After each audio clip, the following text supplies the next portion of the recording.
After I wiped my tears to be a parent, I did the next right thing, which at about 7 a.m. on Wednesday morning is to make breakfast. The standard milk and O's. We call them O's because we buy the elitist, organic, ancient grain brand of O's. And so I'm making the milk and O's, and I notice I'm feeling guilty.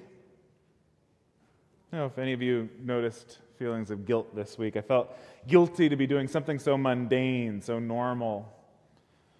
Making breakfast on a day that was anything but normal. It turned out it was a useful feeling for me because it snapped my attention immediately. I will not go about my life for the foreseeable future feeling guilty for tending to the banal tasks of daily living. When you're living through hard times, the breakfast still needs to be made, the dishes done, the laundry done. It's a good thing. It brings us back into our bodies, into the reality of life in this moment. I keep coming back to that, the wisdom of the body this week. The body knows as it slices the ripe yellow banana to put in the milk and O's, that pours the white whole milk from the heavy jug, that there's nothing to feel guilty about in this daily ritual of sustenance. So if you've noticed any of that guilt this week, just maybe you need that reassurance to not take undue responsibility for the state of this world we share. Or maybe you've been feeling numb. Maybe it feels like maybe this is just business as usual. Maybe you've been feeling grief and anger. Shouldn't have all that work, almost 6,000 postcards this community alone sent off out into the world. Shouldn't it have meant something more? I imagine however you're feeling like me, you are probably wrestling with questions that don't have easy answers. What will happen now? Will the worst of my fears come to pass? Am I safe? Are those I love? What will my conscience require of me? Am I overreacting? Will all the rhetoric remain just that? How could so many of our fellow citizens have chosen this path? How do we relate across such chasms in our understanding of reality? What's my part in this? In my elite, overeducated life, have I lost all ability to communicate with people who don't have a college education? A colleague this week was sharing with me about a member of her congregation coming to her, telling her about her faith being shaken. And I don't know if anybody here felt that sense of your faith being shaken, but I think it's a moment like this that does make you ask, what is it that you put your faith in? What is it that you are held by when the world as you hoped and thought it would be no longer is? The great theologian Paul Tillich talked about how we think that maybe faith is the opposite of doubt. But that's not true. That doubt actually is necessary for faith. It's healthy for a deep and thriving faith to have doubt and question what is real and what is true. Faith, actually, he said, was the opposite of certainty. Because when you're certain about something, you don't need to have any faith. Faith is about what you put your trust in when you cannot be certain.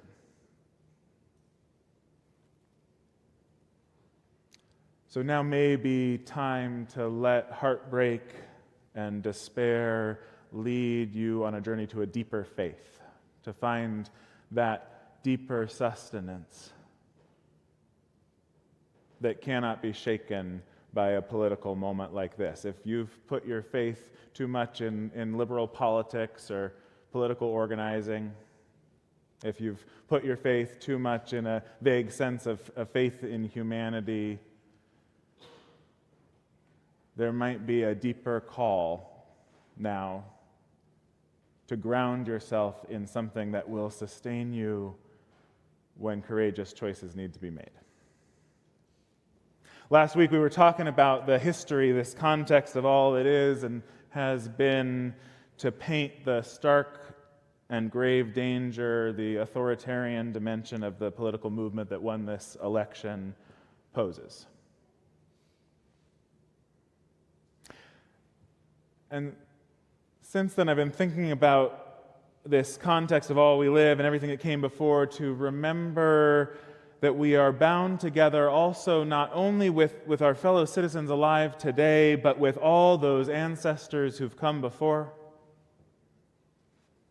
Because we are bound together with the beloved dead we've gathered around us on the walls of our sanctuary. We're bound together with all those who lived through times as terrifying and full of peril as these. With ancestors who survived and resisted and recreated and reimagined in the face of overwhelming odds and spirit-crushing despair. You know, this chalice that we light each week, you might know this story, but I want to go back to where it first started, before there was a symbol for Unitarianism. Waitstill and Martha Sharp were a couple of Unitarian leaders. Waitstill was a minister and Martha was his wife.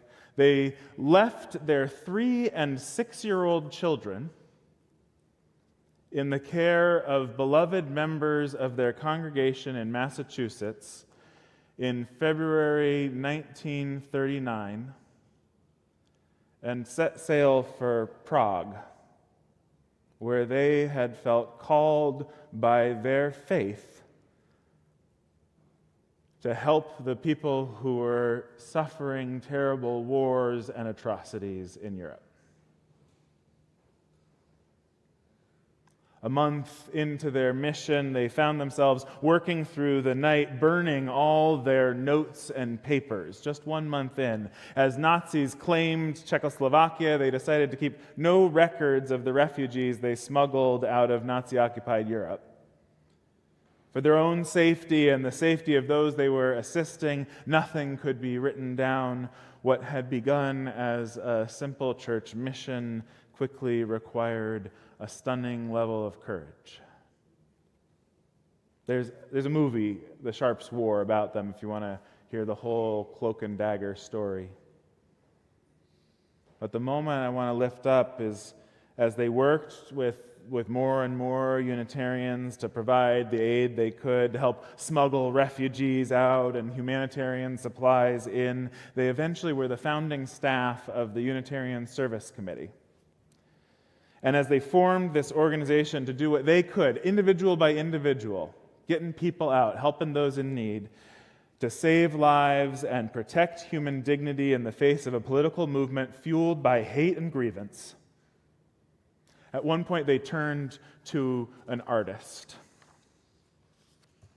Hans Deutsch was the artist and an Austrian Jewish refugee. We don't know anything about what he was thinking as he created our now iconic flaming chalice as a logo to stamp on documents and packages so that the Unitarian Service Committee could help people get past customs officers and border guards. But I imagine him looking at that chalice full of wine and deciding to pour it all out, to turn the cup full of the fruit of the vine over in that ancient ritual of libation, spilling the blood-red wine of the chalice in grief and outrage, and instead setting the cup on fire. The world is burning. He emblazoned with his vision of the flaming chalice, and there are those among us who have decided to place that fire at the center of our faith, to let it burn away fear, to shine as a light in the darkness. The Sharps, Hans Deutsch, all of these ancestors, they led the way to ground our people in a deeper faith, a faith prepared to meet the fiery needs of the moment. Faith that is fierce enough to waken the flesh, to keep us awake and alive in a political order that would prefer us numb and disoriented, overwhelmed. It has to be rooted in a belonging that runs deeper than any election, deeper than any political organizing, deeper than even that vague faith in humanity, deep enough that it can hold us no matter what. Must be a faith in the fallow, like our children are practicing right now, preparing the soil, planting seeds that will allow the soil to rest in that Three Sisters garden. Faith in belonging to the sea and the sky, to knowing that we are bound together with the source of all life and a love that will not let us go, and that never in the history of the world has even the most horrific tyrant found a way to sever that belonging.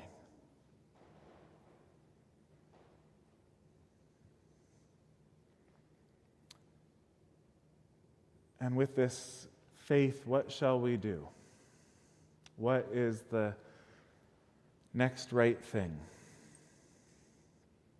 I turn to Walt Whitman, a poem he wrote, "This is what you shall do," in 1868. Just as the country was beginning to recover or attempt to recover from the Civil War.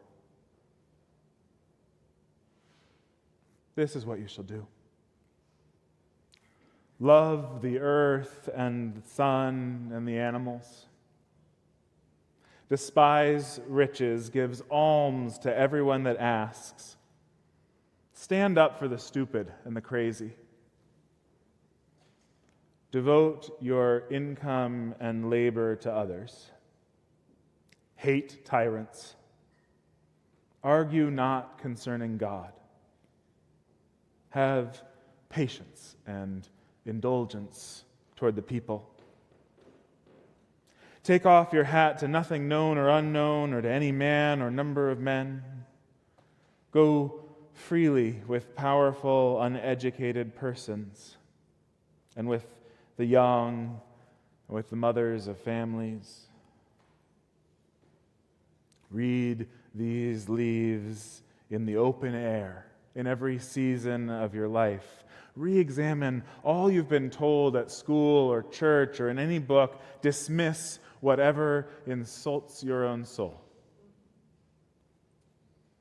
And your very flesh shall be a great poem, and have the richest fluency, not only in its words, but in the silent lines of its lips and face, and between the lashes of your eyes, and in every motion and joint in your body. This deeper faith begins in the body, begins by trusting the body and creating intimacy between bodies. This is what an authoritarian state cannot abide: trust and intimacy, especially across difference. So this is what we'll practice: trust and intimacy, starting with the body, body to body, connecting and knowing that we are in this all bound together. It's time to rest and to breathe. to take stock, to lay fallow and discover what unfolds, to build trust and intimacy through moving at the speed of the body, to do the next right thing, which is probably a small thing, something that reminds you who you are and your relationship to the wider web of existence. Maybe once you've made breakfast, introduce yourself to a neighbor you've never talked to. Give a call to an old friend you haven't heard from in a while. Bake cookies for your mail carrier. Learn the names of the birds who call in the morning on your block. Dance, sing, paint, write, make things with your hands. Reveal a deeper truth to someone you love. Notice those who are feeling more vulnerable than you. Tend this tapestry of love we call community with care for the fraying edges. Care for all the places most threatened by this rising tide of hate. Remember what you know in your bones and make this place beautiful.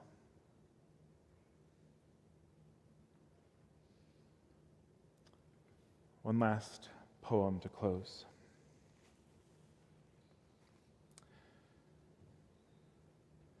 By the Muslim American poet Naomi Shihab Nye, Shoulders. A man crosses the street in rain, stepping gently, looking 2 times north and south because his son is asleep on his shoulder. No car must splash him. No car drive too near his shadow.